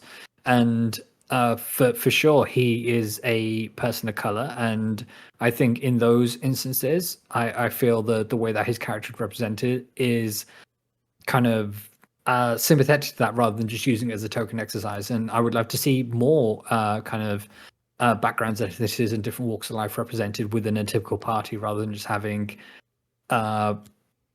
typical Caucasian characters going about their business. And for sure, like there's criticisms to be labeled at Final Fantasy 16 for the lack of people of color within there, because I think at the time they were saying that's not historically accurate, and it was kind of like, no. It wasn't historical accuracy. I remember this because I had words about it on the Words About Games podcast. It was because they were doing a story that, like, a lot of the themes were very close to slavery. Yes, they didn't want to put people of color in the game as slaves. But if you're going to do social commentary, then you don't want to commentate. It's like they didn't want to put people of color in the game as slaves, but they also didn't then, on the flip side of that, have white people enslaved by people of color. And it's like, bro, if you've already like pulled the fucking pin on the grenade, you might as well throw it. Like, exactly. If you're going to talk about slavery, talk about slavery. Yeah, talk about the good and the bad and all of it. Not that there's good parts of slavery, but you know what I'm trying to say. I know what you're trying to say. But yeah, it was just like my thought process on that hasn't changed, which is just like you chose to do this story, like for everything that goes with it. But yeah, I remember very clearly because it was the similar situation. Blood started pouring from every orifice. Only Final Fantasy can get you to do that. I need to get my blood pressure checked. Exactly. Yeah, no, like I binned the video because I didn't like the place that it came from, but I thought we could have an interesting discussion about it. And also, I just want to have it on the record on the internet why, like, I haven't made a video for a while. It's like I actually did. Yeah. But I have, unlike most. I'm going to make this joke. Unlike most YouTube channels and websites out there, I have editorial standards.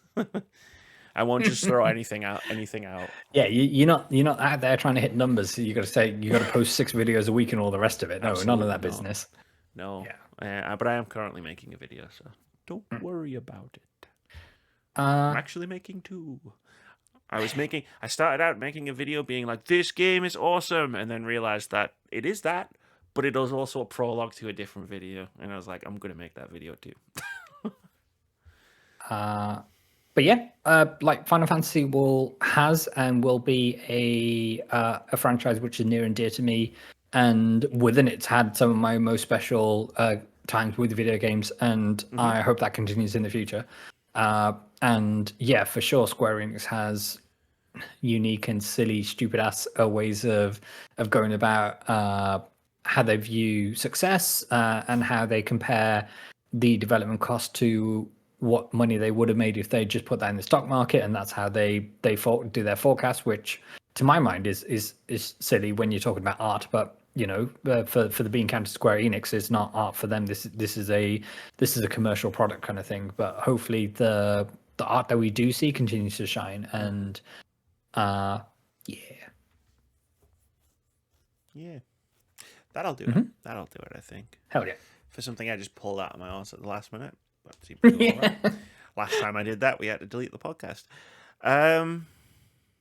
It's time for OpenCritic Head-to-Head. This is the game me and Moody play every week where we try to guess the OpenCritic average of upcoming games.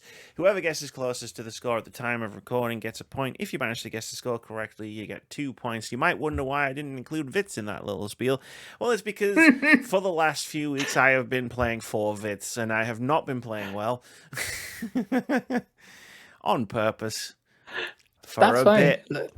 But I am running out of bits, so if you could actually like start playing, like I'm running out of like jokes I can make at your expense.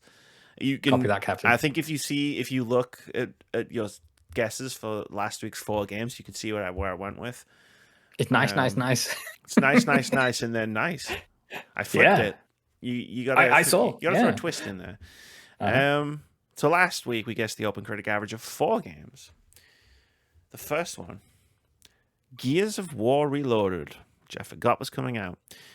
I guessed it would get an 80. Vitz guessed it would get a 69. Moody guessed it would get an 84. At the time of recording, Gears of War Reloaded has an OpenCritic average of 80, which gives Amy a point. Yeah. We also guessed the OpenCritic average of Metal Gear Solid Triangle Snake Eater, which I forgot was coming out. I guessed it would get a 90. Vitz guessed it would get a 69. Moody guessed it would get an 89. At the time of recording, Metal Gear Solid Triangle Snake Eater has an OpenCritic average of 87, which gives Moody a point. Now, shout out to the team there, including Hideo Kojima in many of the credits, and didn't do what Konami tried to do with Metal Gear Solid 5 and just say, nope, Kojima had nothing involved with this game. No, they've actually paid him the reverence. He was in the credits for like at the end of every mission. I never understood the outcry with that because they took his name off the box, sure. But then I played it, and I saw his name like 100 times. And it was like, okay, I think he's been credited enough. I definitely know he had a lot to do with this game. Yeah, just a skosh. We also tried to guess the OpenCritic average of Shinobi Art of Vengeance. I guessed it would get an 83. Vitz guessed it would get a 69. Mooney guessed it would get an 85. At the time of recording, Shinobi Art of Vengeance has an OpenCritic average of 88. I've highlighted the wrong person in the doc because it's actually Moody that gets the point. But I'm the spiritual winner because that's in. Is it in my Fantasy Critic team? Oh, it might be in Ross's Fantasy Critic team. You need to get on Fantasy Critic. There's an increasing likelihood that Ross is going to finish second. Damn. That'll be a turnaround for the books. But you have a lot to do. You could pip him to the post. So you should probably go do that at some point. We also guessed the OpenCritic average of Lost Soul aside. There aren't any reviews for that yet. Yeah, there's some embargo shenanigans going on about that. Maybe like codes have gone out or no codes have gone out. So there is some scuttlebutt in the internet at the moment in terms of why reviews are light on that game. I mean, speaking of light reviews, we're gonna guess the OpenCritic average of the big one. Some say the GTA of indie games. It really is. Everybody's dodging and dipping, and some developers have really poor choice of words when it comes to. Well, I don't know. Like they mentioned like blood and stuff, and I'm like, when I heard this referred to as the GTA of indie games, blood started coming out of all of my orifices, and I was just like, no, we're not doing that. No. Happen again. These are just video games. Maybe. Yeah, Moody's already been in the dock. I've just noticed. But yeah, this is the big they were one. guessing first, so that's fair. Hollow Knight Silk Song. I still don't believe it. Team Cherry. We won't have a score for this. We won't have a score for this by the next week's podcast. No, so they released a statement to say that review codes going out would be a disservice to all those who backed the title on Kickstarter, and they would like the people on Kickstarter to play the game first, which is fair. But it's going to be murder for those who work in review outlets who are going to have to crunch to get these get this review out. And I imagine it's not going to be an easy game, so you're going to have to get good real quick. I mean, I've been down that road before as a game reviewer in a formal life. It sucks, man, when you just like nose to the grindstone trying to do it as fast as possible, and it's not good for like the review. No, it's going to color your perception of it, and yeah, I know there's going to be some creators out there which are going to relish that. They're going to be playing the game at the same time as everybody else, kind of thing, and learning as they go, but. those instances are going to be few and far between, kind of thing. But So, I'm happy for people who kickstarted it, and I do think they should get first crack at it. Mhm. They kickstarted it. They helped fund the game's development. Absolutely. It's only fair. So it is me to go next. So the one and only Moody has already put the score in of a 90. That's 9-0. I think. Okay, I think I'm gonna have to abandon this whole thing of draws getting some points. See, there is a wrench in the works here, because normally when we get an OpenCritic average for this game, the majority of the reviews that are gonna land have landed.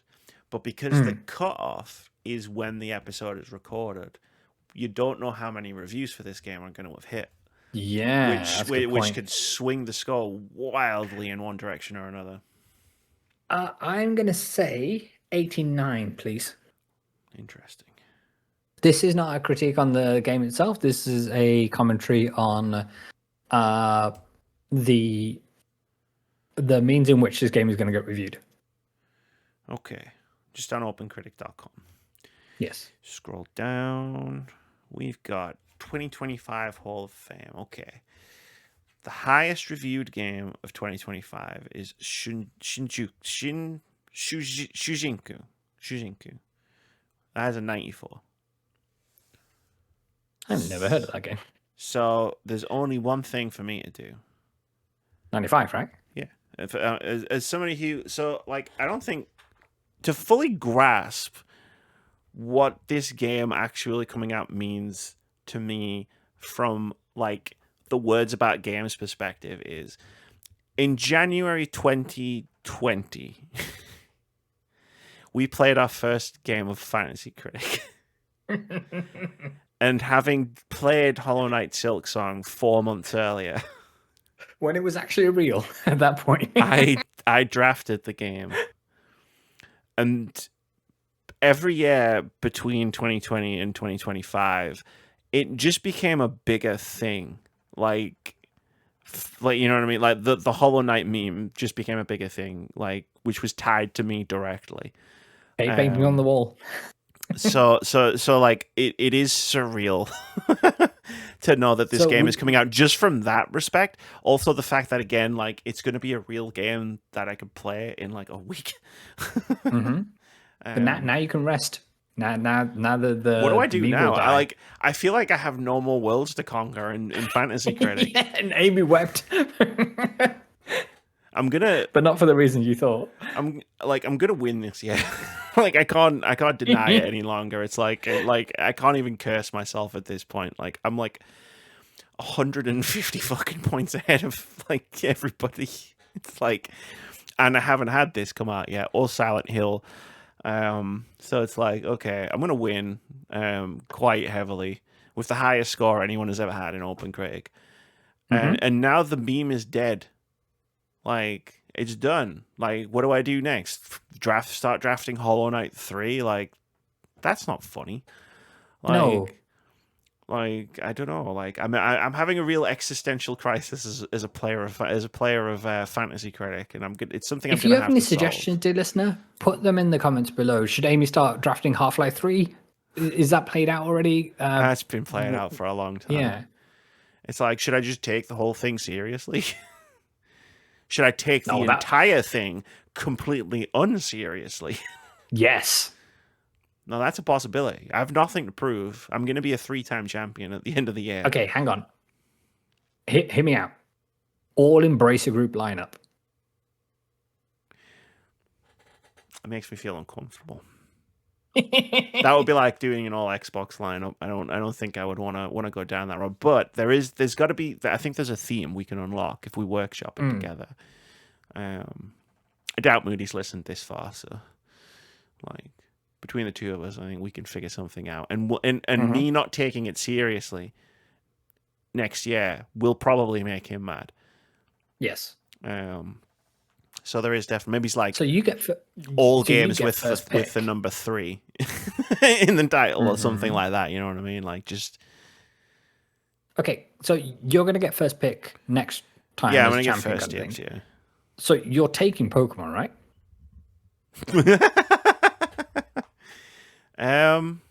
I mean, I do owe him for stealing Hollow Knight from me that one time. That's what I'm talking about. What I need to do is I need to like fucking like mentalist him to like get him to tell me what his 30th number one anniversary. game is, and then take it. But his number one game is going to be whatever they come out with for the 30th anniversary of Pokemon. I don't know. There's a meme. There's a joke. There's a joke I can do next year. We'll workshop it. We'll figure it out. But that's going to do it for this episode of the Words About Games podcast, episode 466. Oh no, it's Moody's time to shine. I didn't think of that. It's been a long time since we've been in this situation. It's all good though. I think we've got it. What's good, everyone? Watch K-pop Demon Hunters. You're gonna be golden. It's gonna be all right. High five the sky. Live long and prosper. Do good. The way you leaned back and looked into the camera, I was like expecting, welcome to a game changer. Next time, friends. Next time. I'll do it. Thank you very much, everybody. See you later. Peace.